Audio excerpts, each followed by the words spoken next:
시청자 여러분 안녕하십니까? BOA 뉴스투데이 시작합니다. 북한이 한국 문재인 대통령에 대한 원색적인 비난 등 한국에 대한 거친 비난과 군사적 위기감을 고조시키는 가운데 미한 북핵 수석 대표가 만났습니다. 북한은 미국과 한국 사이의 실무 워킹그룹을 비난하기도 했었는데 전문가들은 북한의 미한 동맹 균열 시도라면서 워킹그룹의 중요성을 강조했습니다. 첫 소식 안소영 기자가 보도합니다. 미국 국무부의 스티븐 비건 부장관 겸 대북 특별대표는 워싱턴에서 한국 외교부의 이도훈 한반도 평화교섭 본부장을 비공개로 만나 북한에 잇따른 대남 압박 의도와 한반도 상황을 평가하고 대응 방안 등을 논의한 것으로 알려졌습니다. 2박 3일 방미 일정을 마친 이 본부장은 논의 내용들에 대한 언급 없이 한국으로 돌아갔습니다. 워싱턴의 한반도 전문가들은 최근 남북 관계가 경색되면서 미국과 한국은 그 어느 때보다 긴밀한 대북 공조가 필요하다고 말했습니다. 북한이 대화와 외교가 아닌 다른 방향으로 가려 할 때에는 미국과 한국의 워킹그룹 운용이 필수적이라는 겁니다. The situation is very tense, so I think it's the two allies to come together and talk about, what's going on here and how do we try to de-escalate. 에반스 리비어 전 국무부 동아태 담당 수석 부차관보는 한국이 이 시점에서 워킹그룹을 통해 미국과 보다 자주 밀접하게 협의하고 솔직해질 필요가 있다고 전했습니다. 그러면서 한국 정부는 미한 동맹의 균열을 야기하고 제재 완화를 꾀하는 북한의 전술이 통하지 않는다는 점을 북한에 분명히 해야 한다고 지적했습니다. 한국의 이도훈 본부장이 남북 관계를 위해 대북 제재 완화를 요청했을 수 있다는 일부 관측도 나왔지만 가능성은 적어 보인다는 분석입니다. I am very skeptical that he was asking for sanctions relief. I don't think it's an impediment at all. Again, I think it's just the North Koreans trying to weaken the alliance. 대북 제재는 북한이 위협을 한다고 해서 일방적으로 완화할 수 있는 것도 아니고 미한 공통의 관심사도 아니라는 지적도 나옵니다. If South Korea completely gave in and provided aid to North Korea, this might de-escalate it. But I don't think anybody would advise appeasing North Korea in this way. And I'm sure that the United States ROK working group will not reach that conclusion. 에반스 리비어 전 부차관보는 한국 내 일각에서 거론되는 미한 워킹그룹 재편과 해체의 목소리에 대해 우려를 표했습니다.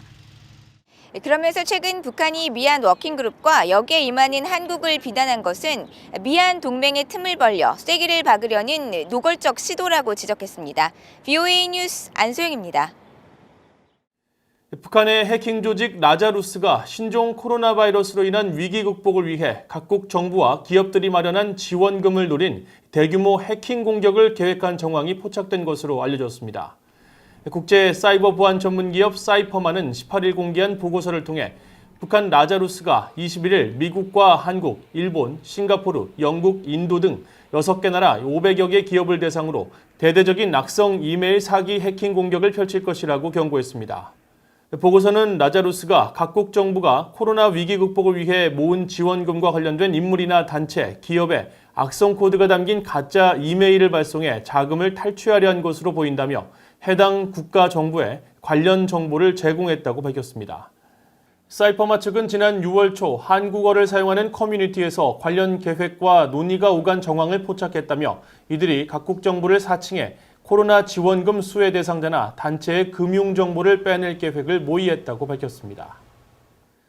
북한에 장기간 억류됐다 혼수 상태로 풀려난 뒤 숨진 미국인 대학생 오토 원비어의 어머니가 아들의 사망 3주기를 맞아 북한에 다시 경고를 보냈습니다.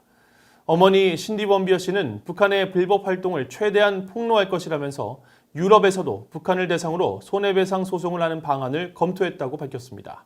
조은정 기자가 취재했습니다. 북한에서 17개월간 억류됐다가 혼수 상태로 미국에 돌아온 지 엿새 만에 숨진 오토 원비어 씨의 사망 3주기인 6월 19일 워싱턴의 민간단체 북한인권위원회가 원비어 사망 3주기를 맞아 주최한 간담회에서 어머니 신디 원비어 씨는 북한 정권에 맞서 싸울 단호한 의지를 밝혔습니다. 국제사회의 제재를 받고 있는 북한의 불법 활동을 모두 찾아내 폭로하며 압박할 것이라고 말했습니다. Let's expose as much illegal activity as we can. reach out to me, anybody that knows an asset I can go after. Every little thing you can do, it may not seem like much, but it adds up and it adds pressure. 원비어 가족들은 미국에서 북한 정부를 상대로 한 소송에서 이겨 5억 달러 넘는 배상 판결을 받은 경험을 바탕으로 유럽연합 국가들에서도 북한의 손해배상 소송을 거는 방안을 검토하고 있다고 말했습니다. 북한의 돈줄을 조여야 북한의 인권 유린 행태를 바꿀 수 있다는 것입니다. Until we really hold them to these sanctions, to legally call North Korea, like we did in the court system, responsible for this, and attack their illegal sources of cash throughout the world, nothing's going to change. 원비어의 어머니는 북한 정권은 무고한 자신의 아들이 사망하는 것을 즐기면서 식물인간 상태로 1년 이상 억류했다면서 북한 정권을 악으로 규정했습니다. 북한인권위원회는 오토 원비어 씨의 명예를 지키는 길은 북한의 인권 유린 문제를 계속 제기하는 것이라고 말했습니다. Abductions by the North Korean regime, the political prison camps, finding further proof, finding photographic proof that these egregious human rights violations and crimes against humanity continue to be perpetrated. 신디 원비어 씨는 아들의 죽음을 생각하면 힘들지만 수많은 사람들이 아들을 기억할 수 있도록 계속 발언을 이어가고 북한의 인권 유린 실태를 알리기 위해 나서겠다면서 강제 수용소 사진 등 관련 자료를 보내달라고 말했습니다. 이런 가운데 마이크 폼페오 국무장관은 트위터 글을 통해 오토 원비어 사망 3주기를 기리고 가족들을 위로했습니다. 폼페오 장관은 상상도 할 수 없는 큰 상실감 속에 원비어 가족들의 결단력과 애국심, 정의에 대한 헌신에 경의를 표한다면서 우리는 오토 원비어를 잊지 말아야 한다고 밝혔습니다. VOA 뉴스 조은정입니다. 우크라이나는 지난 2017년부터 북한 국적자를 상대로 노동허가증을 발급하지 않았으며 유엔 안보리 대북 결의에 따라 송환할 북한 노동자는 없다고 밝혔습니다. 우크라이나는 최근 유엔 안보리 산하 대북제재위원회에 제출한 이행 보고서를 통해 이 같은 내용을 밝히고 현재 우크라이나에서 수입을 창출하는 북한 국적자에 대한 송환 명령을 2018년 11월 채택해 실행하고 있다며 대북제재 이행 의지를 거듭 강조했습니다.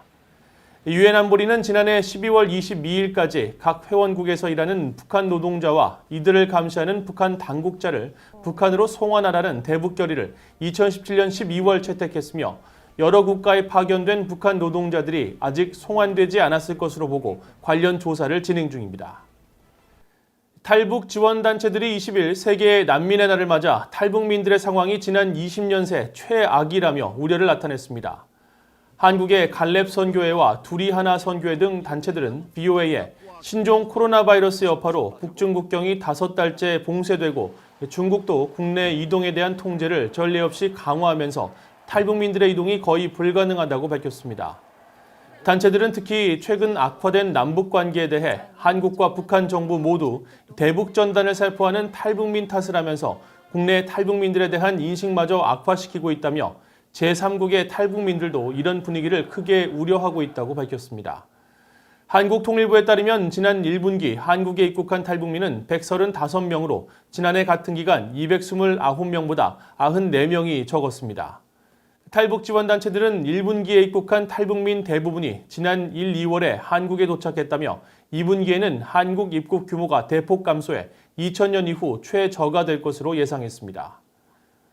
이상으로 VOA 뉴스투데이를 마칩니다. 시청해주신 여러분 고맙습니다.